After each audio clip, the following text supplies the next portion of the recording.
Share market in Kannada ಚಾನಲ್ಗೆ ತಮಗೆಲ್ಲರಿಗೂ ಸ್ವಾಗತ. ಇವತ್ತು ಬಂದು 15 ಜುಲೈ 2024 ನಮ್ಮ ಶೇರ್ ಮಾರ್ಕೆಟ್ ಅಥವಾ ಸ್ಟಾಕ್ ಮಾರ್ಕೆಟ್ನಲ್ಲಿ ಏನಾಯಿತು ಅಂತ ನೋಡ್ಕೊಂಬರೋಣ. ನಿಫ್ಟಿ 50 ಮತ್ತು BSE ಸೆನ್ಸೆಕ್ಸ್ ಏನಾಯಿತು ಅಂತ ಕೆಲವೇ ನಿಮಿಷದಲ್ಲಿ ನೋಡ್ಕೊಂಬರೋಣ ಬನ್ನಿ.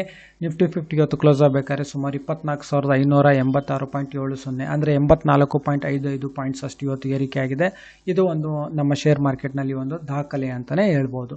ಅದೇ ರೀತಿ BSE ಸೆನ್ಸೆಕ್ಸ್ ನೋಡೋದಾದರೆ ಇವತ್ತು ಕ್ಲೋಸ್ ಆಗಬೇಕಾದ್ರೆ ಸುಮಾರು 80,664.86 ಅಂದರೆ ಸುಮಾರು 145.52 ಪಾಯಿಂಟ್ಸ್ಗಳಷ್ಟು ಇವತ್ತು ಏರಿಕೆ ಆಗಿದೆ. ಹಾಗೆ ನಿಫ್ಟಿ 50ನಲ್ಲಿ ಅತಿ ದೊಡ್ಡ ಕಂಪನಿಗಳ ಅತಿ ದೊಡ್ಡ ಸ್ಟಾಕ್ಸ್ ಅಥವಾ ಶೇರ್ಸ್ಗಳಲ್ಲಿ ಏರಿಕೆ ಆಗಿರೋದು ಅಂತ ಹೇಳಿದ್ರೆ ONGC, SBI Life Insurance, Shriram Finance, Bajaj Auto, State Bank of India, NTPC, UltraTech Cement, ಅದೇ ರೀತಿ Apollo Hospitals, Hindalco Industries, Doctor Reddy's Laboratories, Hero Motor Corp, Bharat Petroleum, Mahindra and Mahindra, ITC, ಹಾಗೆ Bajaj Finance, Adani Enterprises, Divi's Laboratories, Tata Motors, IndusInd Bank, Maruti Suzuki India, HCL ಟೆಕ್ನಾಲಜೀಸ್ನಲ್ಲಿ ಇವತ್ತು ನಮ್ಮ share ಮಾರ್ಕೆಟ್ನಲ್ಲಿ ಏರಿಕೆ ಆಗಿದೆ. ಈ ವಿಡಿಯೋ ನೋಡೋದಕ್ಕೆ ತಮಗೆಲ್ಲರಿಗೂ ತುಂಬ ಧನ್ಯವಾದ. ದಯವಿಟ್ಟು ಈ ವಿಡಿಯೋನ ಲೈಕ್ ಮಾಡಿ, ಶೇರ್ ಮಾಡಿ, ಕಮೆಂಟ್ ಮಾಡಿ, ಚಾನಲ್ನ ಸಬ್ಸ್ಕ್ರೈಬ್ ಮಾಡಿ. ತಮಗೆಲ್ಲರಿಗೂ ತುಂಬ ಧನ್ಯವಾದ.